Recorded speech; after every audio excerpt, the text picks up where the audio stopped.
Welcome back to day 42 of the 44-day challenge. The light at the end of the tunnel is there. 2 more days after today, and we're at the end of the challenge where we have read pretty much every single book that Amazon sells on how to sell your company, pulled the information out that's vitally important, and got it to you guys where it can be put to best use.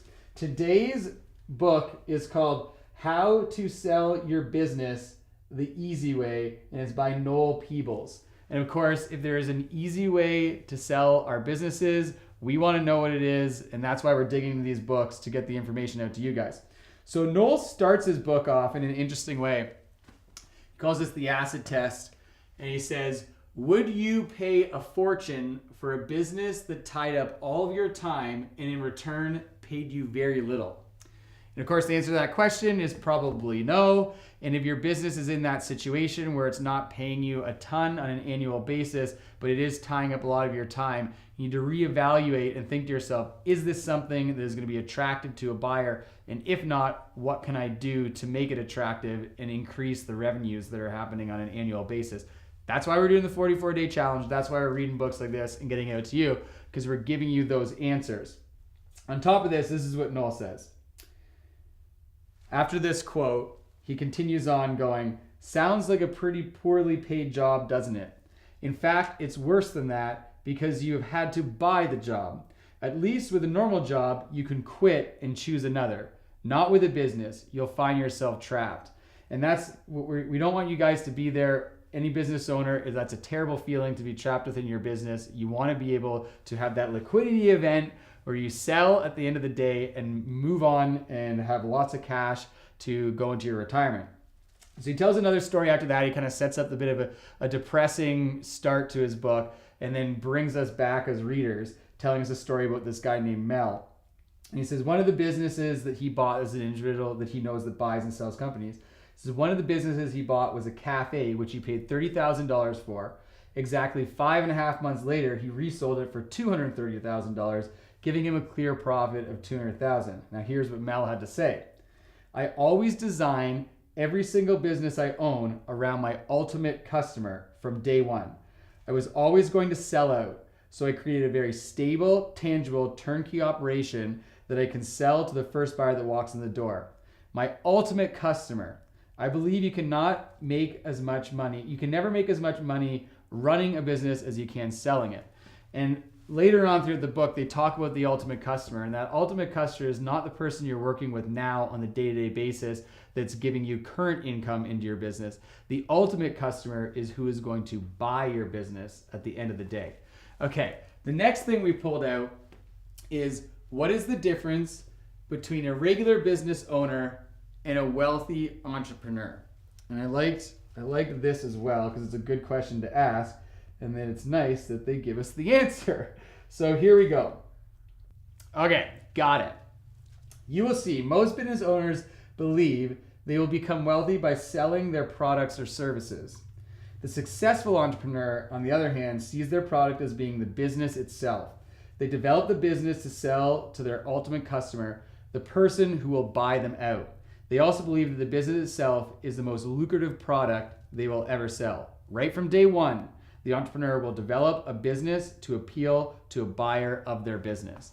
That is, a lot of this book was about setting your mindset and getting it right. And you want to be at that point where you're focused that your business is the asset that you're going to sell at the end of the day, and you want to have a plan to increase the value of that company all the way along so you can have that liquidity event. Because like he says, the wealthy entrepreneurs are the ones that know that their business is their biggest asset, and that's where they actually make the most cash on the day that they sell it. All right, there's a couple other great things that came in this book, little tiny tidbits. I'm going to erase the whiteboard and then tell you what those are because they'll help out. All right, the last 2 little cool nuggets that we got out of this book that I want to get out to you guys is, what if your business that you're selling has your name associated with that business? So in this example, we have Bob's Auto Repair. And what Noel, the author, says is you need to make sure that that business can transition to a new owner, say his name's Steve, without the customers knowing that, hey, this business has changed hands, Bob's no longer there, I'm not going to be a returning customer anymore, I have an association directly with Bob. So this is what you want to do. You take Bob's Auto Repair, and then in 6 months, you change it so it now says Bob's Little A+ Auto Repair. And you can do this for your business, whatever it might be, but this is just an example. You can kind of see where we're going with it. And then after another 6 months, you can change the name of the business to A+ Auto Repair. Now you basically cleansed it of the owner's name, and so anyone else can come along and buy it and have confidence that those customers that have been going to this business for a long period of time are still going to continue coming to it. All right, so that was tip number 1 that we got out of Noel's book, an extra little bonus. And then tip number 2 is how to attract people to your actual advertising, whether that be online or in magazines or wherever. And this can be used outside of selling your business. This information can be used to sell any of your products. And I thought it was pretty cool, and that's why I wanted to get it out to you guys today. So this is increase readership on your ad. And the example that we have is process plant for sale. Pretty boring. It's not going to stand out. It's not going to draw anyone's attention. So the question is, what do we do to change this to get more attention to the ad? And Noel has the answers. So they've done a massive amount of studies on what words draw the most eyeballs and get the most attention in advertising. And this is what they come out as. You is number 1. I know free's on here somewhere too, and free didn't show up, but you is number 1. Yours next. How, new, who, money, and now. So these words, if you can get them and infuse them into your ad, is going to draw more attention. And then getting people to read your headline is then going to draw their eye down. They're going to read the rest of the information in your ad. If you can't even get them in the headline, they're gone, right? So the headline is extremely important. So what this changes to is, here's how you can make big money in a growth industry. So this is our new headline, and this is going to draw and attract people to read the rest of the information about our business. Maybe the business isn't right for them, maybe it is. But if you can't even get them to read the headline, you're kind of cooked. So here's the difference, all right? Definitely more exciting and going to draw more attention to it.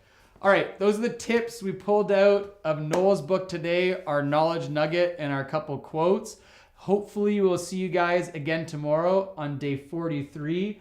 We have 2 days left of this 44-day challenge. It has been a beast, I'm telling you, but I feel that the amount of information that we've gotten out, if you track back through these videos, is incredible. And it's a great way to just watch one video every single day, 5-10 minutes of your time, and it's gonna massively, dramatically increase the value of your company at the end of the day when you go to sell. So enjoy the videos. We hope to see you again tomorrow.